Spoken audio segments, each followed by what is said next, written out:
सूरज अभी मुश्किल से निकला ही था, लेकिन आयला, एक पतली, उलझे बालों वाली छोटी लड़की, पहले से ही सड़कों पर थी।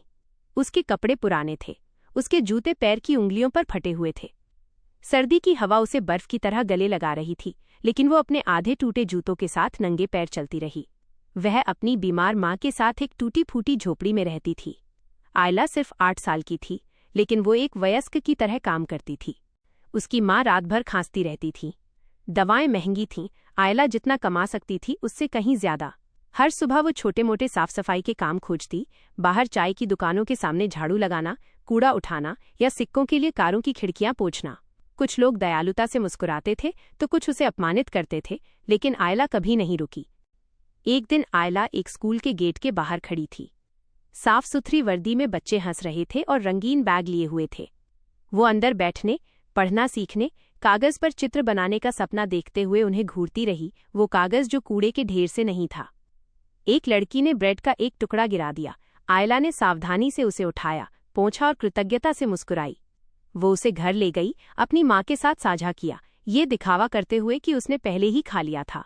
उसकी माँ ने उसे देखा और आंसुओं के साथ फुसफुसाया, एक दिन तुम पढ़ोगी मेरी बच्ची। लेकिन आयला पहले से जानती थी, सपने महंगे होते थे। उसकी माँ की हालत और बिगड़ गई। आयला ने अपनी माँ के माथे पर गीला कपड़ा रखा और एक गाना गुनगुनाया जो उसे अपने बचपन से याद था। बाहर तूफान गरज रहा था, बारिश की बूंदें उनकी टूटी छत से टपक रही थीं। मोमबत्ती टिमटिमा रही थी, परछाइयां दीवारों पर नाच रही थीं और उसकी माँ की आवाज़ धीरे धीरे धीमी पड़ गई। आधी रात को आयला ने अपनी माँ के ठंडे हाथ को पकड़ा। माँ, जागो प्लीज, चुप्पी ने जवाब दिया। छोटी लड़की ने अपनी माँ को उनके इकलौते गर्म कंबल में लपेट दिया। उस रात आयला बिना आवाज़ किए रोई। वो नहीं चाहती थी कि दुनिया उसके दिल के टूटने की आवाज़ सुने। पड़ोसियों ने उसकी माँ को एक पुराने पेड़ के नीचे दफनाने में मदद की। आयला ने सड़क से चुना हुआ एक जंगली फूल वहां रखा। उसने फुसफुसाया, मैं फिर से मुस्कुराने की कोशिश करूंगी माँ, तुम्हारे लिए। सड़कें ठंडी रहीं, लेकिन आयला फिर से उन पर चली। इसलिए नहीं कि उसमें आशा थी, बल्कि इसलिए कि उसके पास कोई और चारा नहीं था।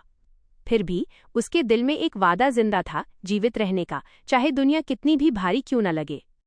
कभी कभी सबसे मजबूत लोग सबसे छोटे होते हैं।